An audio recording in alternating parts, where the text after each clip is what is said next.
What is coming your way in the final week of October, astrologically speaking? Find out now by watching today's forecast.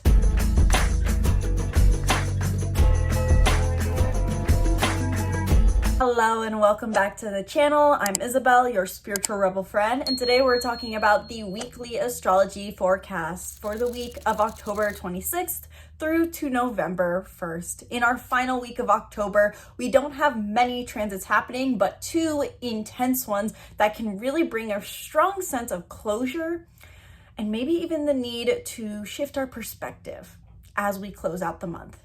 And of course, if you want to learn more about how the stars are personally affecting you based off of your unique birth chart, I invite you to book a reading down in the description box below, where in half an hour or 1 hour, we can dive deep into your soul's unique energetic imprint and how it's being affected by the transits. As we enter the month of November, it can be a really great time to do readings to, so to say, segment intend what exactly is going to be going on in your life in November astrologically, what may be coming up for you, and how you want to align to this. Whether you're someone looking to make some sort of shift in your career or kind of just chug along, or maybe you're trying to assess what is best for you at this phase of life, a reading can be a great opportunity to align to the energies of November and set intentions for the month, even just as astrology as a so to say set point, a starting point on those intentions. So learn more down in the description box below. And if you want to continue to get these forecasts, but to your email inbox, be sure to join my newsletter where I send weekly and monthly forecasts. So with that all out of the way, let's get into this week's forecast, starting off with talking about what may be coming up for you overall this week. You'll see the bulleted list over the screen describing what I'm about to share with you. What may be coming up for you generally this week is sudden emotional insights or realizations, deep sense of inner clarity, surprising shifts in thinking or beliefs that change your worldview, intense curiosity or mental restlessness, opportunities to communicate your hidden truths or feelings, emotional healing, unexpected messages or encounters, heightened intuition, moments of internal tension between the heart and mind, and creative breakthroughs. Now, why exactly do I say all this? It sounds a little bit all over the spectrum. It's because of the two major transits that we are having happen this week. So let's get into the weekly forecast, going through chronologically what's going on. Starting with first, on the 28th of October, we have a Grand Water Trine happening. Now, normally, when we have a Grand Water Trine, that means 3 different planets or points are activated. But we have more than 3 planets and points activated because Mars, Mercury, and Black Moon Lilith are all in Scorpio. And we have Neptune and Saturn in Pisces and Jupiter in Cancer. So we have 6 different planets and points activated in this Grand Water Trine, almost doubling the energy. And as I've talked about, anytime we have a Grand Water Trine, it harmonizes the 3 levels of understanding that we gain of a certain element. So given that this is a water trine, this accentuates water energies in a positive, lucky, expansive way, especially because Jupiter is involved here in Cancer. So overall, with a Grand Water Trine, we can expect emotional fulfillment, connection. I really think of this as the, a lot of times we have, personally, I think of this, again, without my deep understanding of the tarot, I think of this as both the beginning, the Ace of Cups and the Two of Cups, but also the, so to say, the King of Cups energy and the Knight of Cups, where we have all these energies of opportunities for connection coming through, but also just emotional fulfillment. So there's this idea of new beginnings, but also mastery involved in a Grand Water Trine. Given that we have Mars, Mercury, and Scorpio, or Mars, Mercury, and Black Moon Lilith at the final degrees of Scorpio, this Grand Water Trine represents the completion of a journey that we have taken throughout the month of October with these 3 planets and points in these signs. Now, granted, Mars is going to be in Scorpio a bit longer. Black Moon Lilith is going to be in Scorpio a bit longer, but Mercury leaves the sign the next day. So this is meant to be their final saying goodbyes. Think of 3 friends standing outside the bar saying, all right, well, we got to wrap up. We're all leaving and going our separate ways. There's this kind of energy that is present with this Grand Water Trine. So what you can expect with this Grand Water Trine in particular, with the planets that are activated, yes, it's bringing connection, emotional fulfillment, realizations, fruition to your feelings, being able to express your feelings, vulnerability, conversations. There's also going to be action. So with Mercury and Mars involved, action and communication is rewarded and recommended with this Grand Water Trine.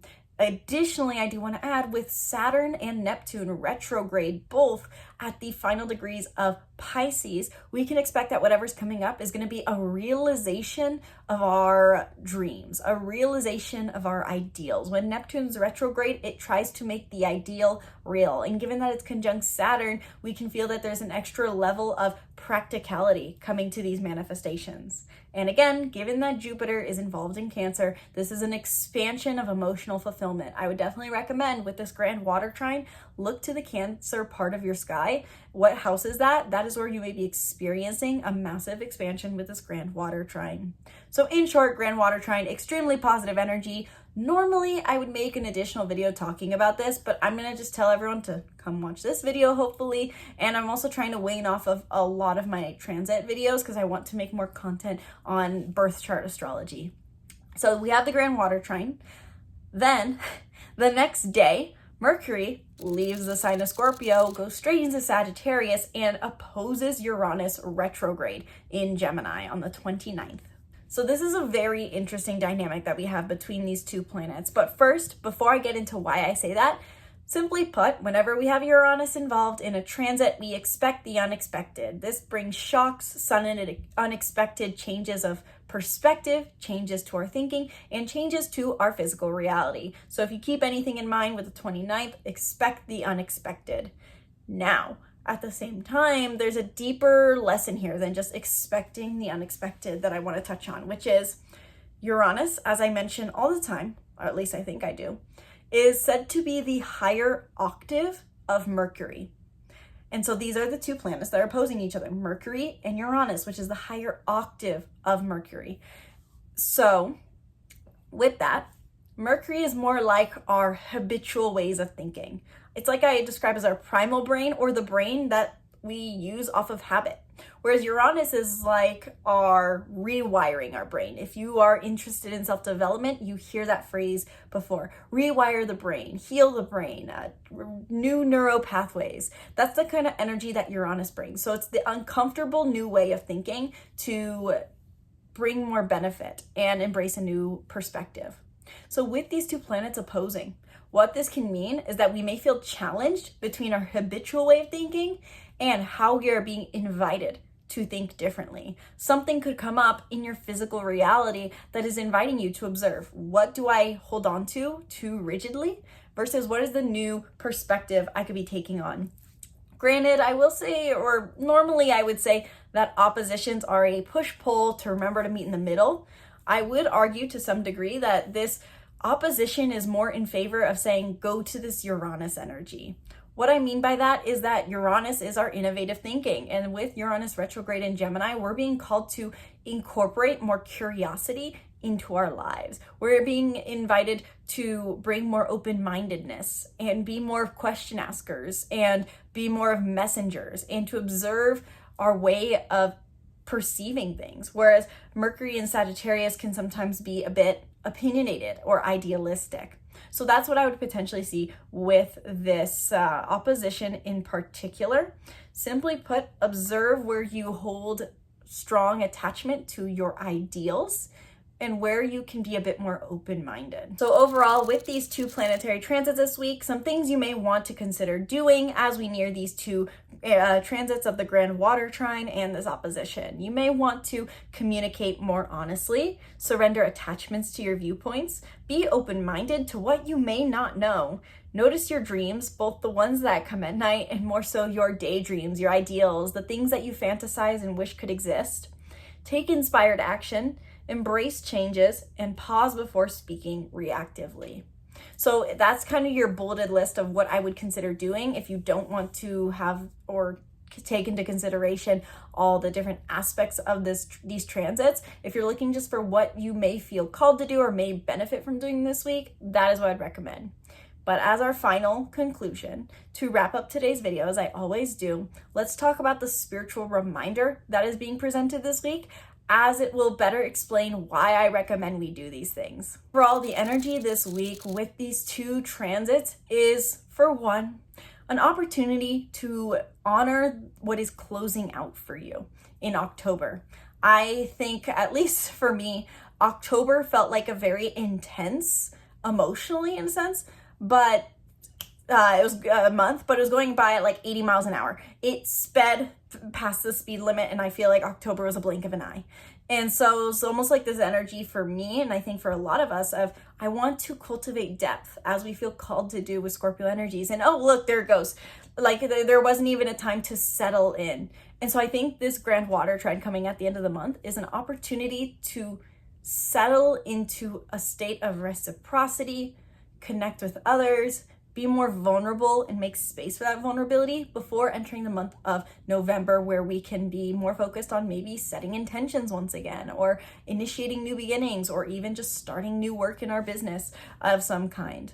So for one, I think this energy is a reminder to rest, to receive, to embrace connection and change. Additionally, though, I do think that with what is going on with Mercury this week and having Neptune involved kind of brings up this energy as well of finding that state of rest through mental shifting your perspective. What I mean by that is with having Neptune and Mercury involved, and yes, with this Grand Water Trine, we are being invited to connect, to soften, to relax. It's giving us a state of rest and receiving before we enter November, but we're also being called to notice our perspectives, notice where we are too rigid, observe how we naturally communicate, take on new ways of perceiving. And so kind of just looking at the overall themes, thinking about Neptune being the planet of dreams and ideals, thinking about how much this water energy revolves around our desire for connection, and seeing how Mercury and Sagittarius can sometimes bring up this idea of having grand visions for our future. There was a quote that came to mind, or better said, a piece from an Alan Watts lecture that really spoke to me in regards to this. It's already been on my mind, but I think it was relevant to fit it into today's video. So I'm gonna kind of reiterate what he says here, and you can find it, the lecture. Honestly, usually where I find this is on Spotify. I think it's, if you just search for Alan Watts' Dream lecture, you'll find it, and I'll hopefully link it below. But basically he says, to paraphrase, imagine that every night you were able to dream anything you wanted to dream.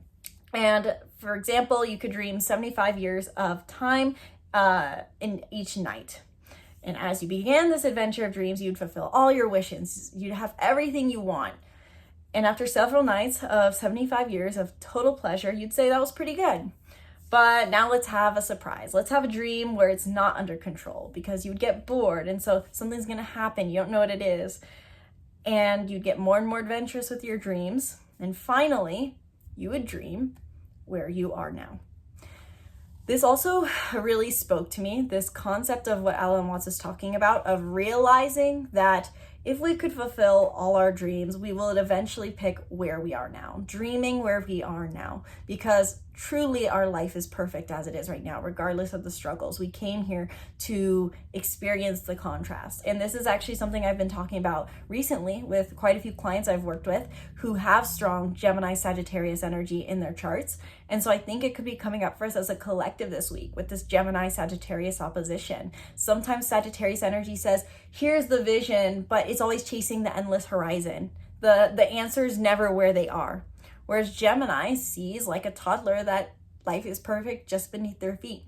And so play with this concept this week of, suppose you could dream 75 years of life and do anything you wanted every night.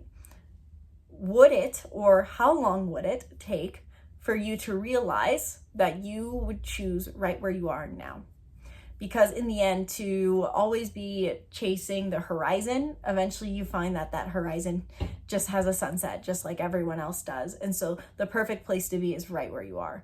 And so I think this week's astrology really does remind us to observe our perspective, notice where we are putting our awareness, notice where we're putting our dreams, what are we striving for that's keeping us from being present, inviting us to being more present, and bringing us the connection and vulnerability we need to settle into that connection. Overall, it's a very positive week, one that may have a bit of unexpected turns potentially, but nonetheless a great way to close out the cycle of October and enter into a new month of November, where we're going to have completely different astrological energies. So let me know down in the comments below if you like today's weekly forecast. One quick note I want to make. Normally, I do publish a weekly forecast every Sunday at 12 a.m. And along with that, I send out a weekly newsletter reiterating everything in today's video, but in written form, usually more cohesive and clear, rather than tangenty as I tend to be. But I will not be doing that for the week of the 2nd, because I will be working on publishing a monthly forecast on my email newsletter and maybe even a video, but we'll see. So you will not get a weekly forecast for the week of the 2nd, but stay tuned after that. I will be publishing for every other week. Stay tuned for my newsletter where I will share your complete overview into the month of November and what you should really know going into this month ahead. And if you want to get more personalized guidance, if you're navigating certain struggles, looking for certain things in your life, then I invite you to book a reading down in the description box below where you can get personalized guidance to the month ahead.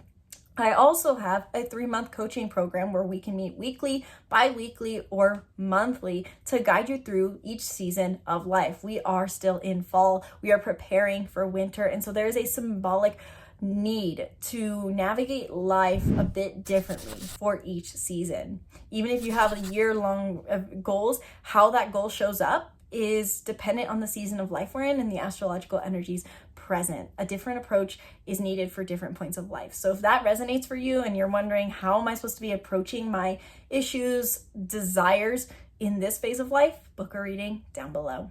Thank you guys so much for watching this video. Sincerely hope you enjoyed. Once again, my name's Isabel. From my heart to yours, namaste.